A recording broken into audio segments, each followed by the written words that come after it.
Kaibigan, bigyan natin ng reaction opinion itong post ni Mr. J. Sonsa. To, sabi lang niya, Representative Girbil Luistro, ikaw ba ito? Nagtatanong lang naman.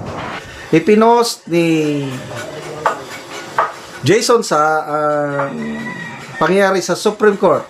Nakalagay dito, lawyer suspended for 3 years after advising client to hide from arrest. So, it's a common knowledge at inamin nga ni Congresswoman Luistro na inadvisean niya yung husband niya na, hindi lang inadvisean, parang itinago niya yung husband niya para hindi maaresto. Kasi may warrant of arrest over an alleged rape. Sinasagot naman ito ni Congresswoman Luistro na inamin niya, ginawa talaga niya yun. Kasi nga, yung allegation daw ng rape is gawa-gawa lang. Kaya, prinoteksyonan niya yung husband niya at tinago niya. So, ang tanong is, itong lawyer na nasuspended for 3 years, dahil inadvise niya yung kliyente niya na magtago para hindi maresto, si Congressman Luistro ba ito? Sinearch ko ngayon sa Google or sa AI. Mabuti nga at meron tayong Google AI. Tinanong ko lang, is it true that the Supreme Court suspended a lawyer for advising his or her client to hide from arrest? Ang sagot ng Supreme Court is yes, meron. But, hindi po si Congresswoman Luistro. Ang abogado sa naturang desisyon ng Supreme Court is si Attorney Rustico Gagate, case versus Pitcher. Ang nangyari, itong Pitcher, hinar niya yung abogado, Attorney Gagate, nagka-sondo sila sa acceptance fee na 150,000. So, nag-trial. Kaya lang, while ongoing trial, nakaligtaan ng abogado yung kanyang tungkulin niya na i-represent ang kliyente niya sa trial.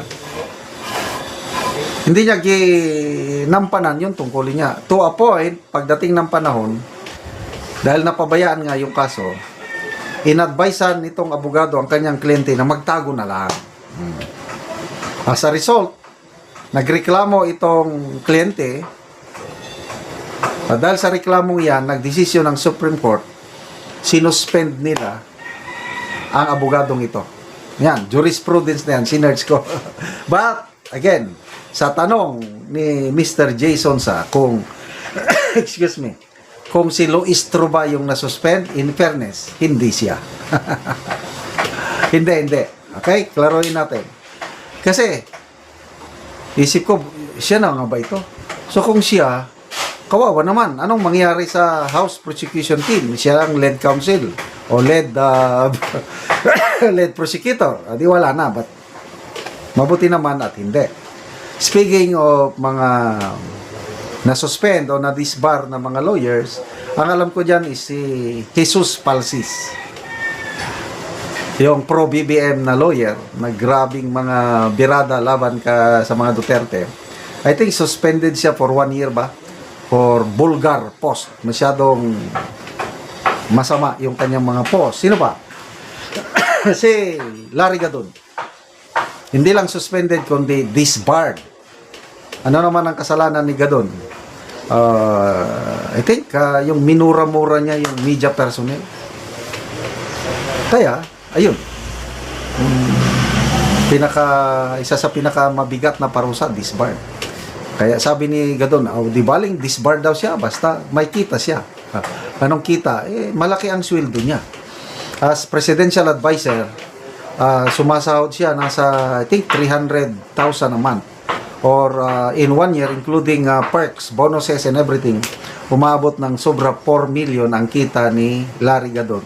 Kaya hindi niya kailangan pang maging mag-abogado pa. But hanggang kailan yan? Hanggang 2028 lang. Sino pa? Si Attorney Kausing, Toto Kausing. Malala nyo, nung kasagsagan pa ang kaso ni General Bantag? Ayan, si Kausing ang spokesperson sa kabila. Mabuti ngayon, hindi na siya abogado, nag-vlog na lang. Dr. Toto Kausing na ngayon. At kasama natin, Pro Sara Duterte na siya ngayon. Kaya, no problem. Parehas na nating DDS si dating attorney, now Dr. Toto Kausing. Okay, so, kaganapan sa Day 13 ng impeachment trial ni VP Sara. Ayun, question pa rin ng mga senador yung COA witness. Mr. Attorney Roderick Wamil, na grabing mga tanong ng mga senator judges. Ang namonitor ko kanina, itong si Senator Bam Aquino. Pinapalabas niya na bawal ang maggamit ng alias sa confidential funds. Kaya lang, klaro naman yung sagot ng witness na sa COA circular, it is neither prohibited or allowed. Silent. Ibig sabihin kong silent, pwede.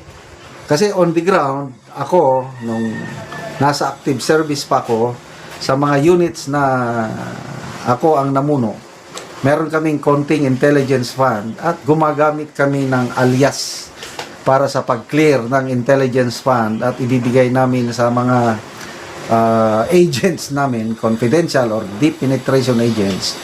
Hindi namin nilalagay sa resibo yung tunay nilang pangalan for their security. Reaction opinion itong video posted by Attorney Regal Oliva. Isa na namang napakagandang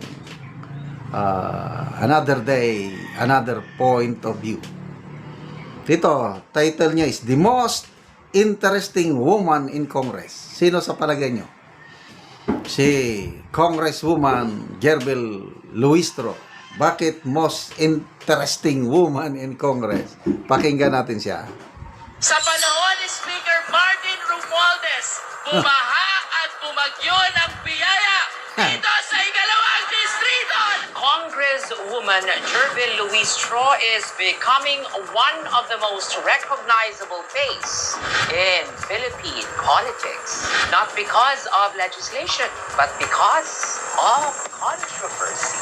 May nagsasabing may 8 million pesos legal fee issue daw involving the law office of Attorney Manasseh Carpio. She denies it and challenges anyone to produce the documents. May mga nagtatanong din tungkol sa flood control project sa kanyang distrito. Totoo, may mga proyekto, pero hanggang ngayon, wala pang ebidensya nagpapatunay na may personal siyang kinalaman sa anumang anomalya. Ang tanong ng publiko, fair ba namang magtanong? Siyempre.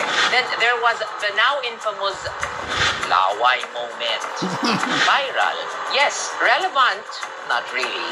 Mas mahalagang pag-usapan ang laman ng argumento kaysa laman ng bibig. At syempre, nariyan ang kanyang pagiging isa sa pinakamalapit na kaalyado ni Speaker Martin Romualdez. Walang masama sa pagiging loyal. Pero kapag ikaw ang lead prosecutor sa mga usaping may political undertones, people will naturally ask, can loyalty and impartiality comfortably sit in the same chair? Sa batas, allegations are not evidence. Ngunit sa politika, perception is often the first witness. And perhaps that's Congresswoman Gerbel Luistro's biggest trial. Another day, another regal. So, ayun. Nasa limelight ngayon si lead prosecutor Luistro. May nagsasabi nga baka daw siya manalong senador pagtatakbo siyang sa 2028. Tatakbo siya senado. Posible daw manalo dahil sa exposure niya ngayon. I do not agree. Depende sa klase ng exposure. Kung ang exposure mo naman ay dahil sa kapalpakan, paano ka mananalo? Ang daming mga example, si Manny Pacquiao, Kung exposure lang ang pag-uusapan, sobra-sobrang exposure niya, pambansang kamaw eh. Kilala ng lahat si Manny Pacquiao. Bakit natalo siya nung last midterm election? Ayan, perception.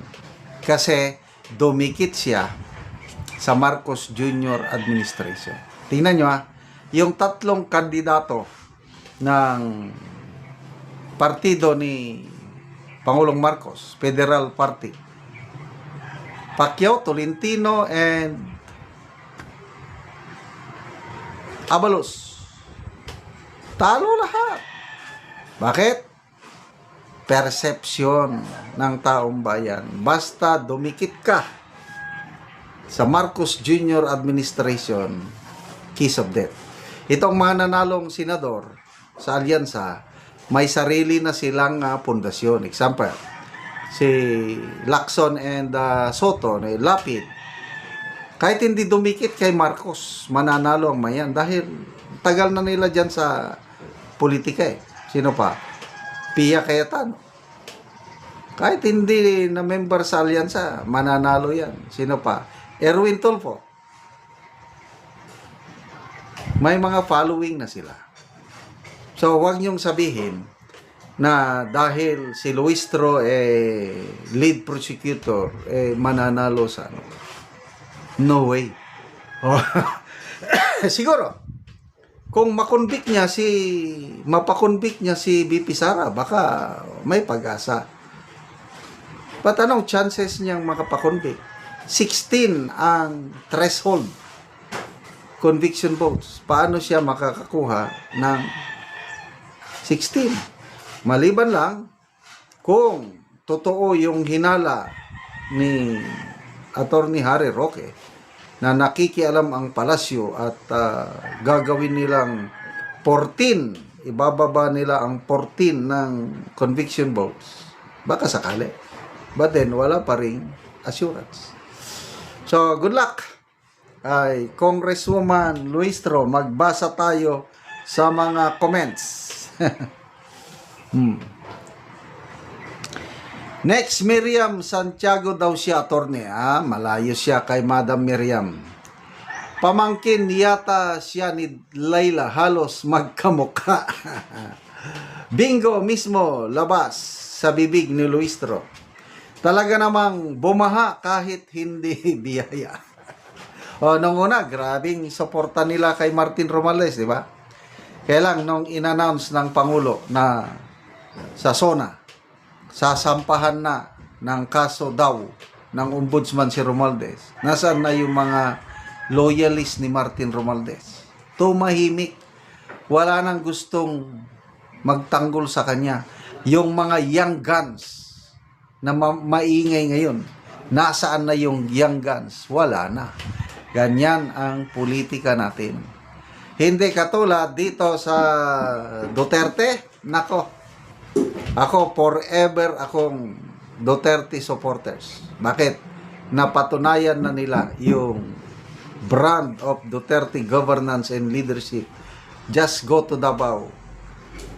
Kung ano nagawa nila sa Davao, kaya nilang gawin sa buong Pilipinas.